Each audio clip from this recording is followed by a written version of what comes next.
संसाधन और विकास, अवनी की खोज। 15 वर्षीय अवनी अपने दादाजी सत्यवान के साथ गांव की नदी के किनारे बैठी थी। उसने पूछा, दादाजी, हम अपनी ज़रूरत की चीज़ें कहाँ से लाते हैं? सत्यवान ने मुस्कुराते हुए कहा, बेटा, हमारे पर्यावरण में उपलब्ध हर वह वस्तु जो हमारी ज़रूरतों को पूरा करने में प्रयुक्त की जा सकती है, संसाधन कहलाती है। लेकिन शर्त यह है कि वो तकनीकी रूप से सुलभ, आर्थिक रूप से व्यवहार्य और सांस्कृतिक रूप से मान्य हो। सत्यवान ने अवनी को संसाधनों के वर्गीकरण के बारे में बताया। उन्होंने समझाया कि संसाधन 2 प्रकार के होते हैं, प्राकृतिक और मानवीय। प्राकृतिक संसाधनों में नवीकरणीय, जैसे सौर ऊर्जा, जल, वे हैं जो कभी खत्म नहीं होते, और अनवीकरणीय, जैसे कोयला, पेट्रोलियम, वे हैं जो एक बार उपयोग के बाद समाप्त हो जाते हैं।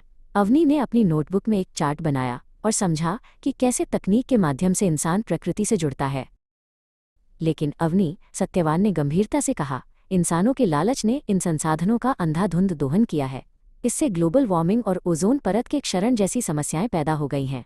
गांधी जी ने ठीक ही कहा था, हर किसी की जरूरत के लिए पर्याप्त है, लेकिन किसी के लालच के लिए नहीं। अवनी ने महसूस किया कि संसाधनों का असमान वितरण समाज को अमीर और गरीब में बांट रहा है।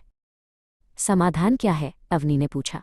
सत्यवान ने उसे सतत पोषणीय विकास, सस्टेनेबल डेवलपमेंट के बारे में बताया।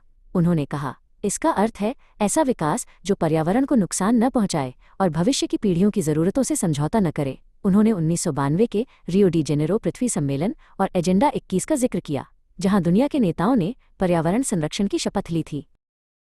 भारत के मानचित्र को देखते हुए सत्यवान ने संसाधन नियोजन, रिसोर्स प्लानिंग की ज़रूरत समझाई। उन्होंने बताया कि झारखंड और छत्तीसगढ़ खनिजों में समृद्ध हैं, लेकिन अरुणाचल प्रदेश में पानी तो बहुत है, पर बुनियादी ढांचे की कमी है। राजस्थान में सौर ऊर्जा भरपूर है, पर पानी नहीं। अवनी समझ गई कि संतुलित विकास के लिए राष्ट्रीय और क्षेत्रीय स्तर पर योजना बनाना कितना जरूरी है। चर्चा अब भू संसाधन, लैंड रिसोर्सेज पर मुड़ गई। सत्यवान ने बताया कि भारत की 43% भूमि मैदान है जो खेती के लिए अच्छी है, 30% पर्वत हैं जो नदियों का स्रोत हैं, और 27% पठार हैं जहां खनिज पाए जाते हैं। अवनी ने अपनी नोटबुक में एक पाई चार्ट बनाया ताकि वो इन राहत विशेषताओं, रिलीफ फीचर्स को याद रख सके। सत्यवान ने 1960-61 और 2019-20 के भूमि उपयोग के आंकड़ों की तुलना की। उन्होंने बताया कि वनों के अधीन क्षेत्र अभी भी वांछित 33% से बहुत कम है।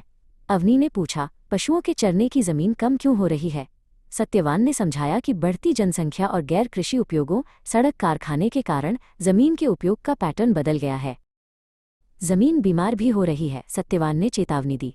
उन्होंने बताया कि खनन, अति चराई और पंजाब जैसे राज्यों में अत्यधिक सिंचाई से भूमि क्षरण, लैंड डिग्रेडेशन हो रहा है।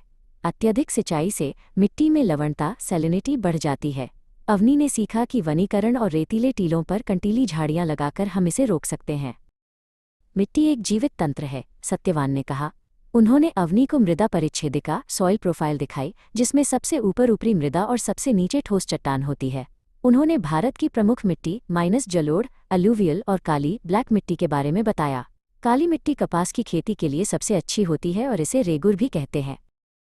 अंत में उन्होंने लाल, लैटेराइट और मरुस्थलीय मिट्टी के बारे में बात की।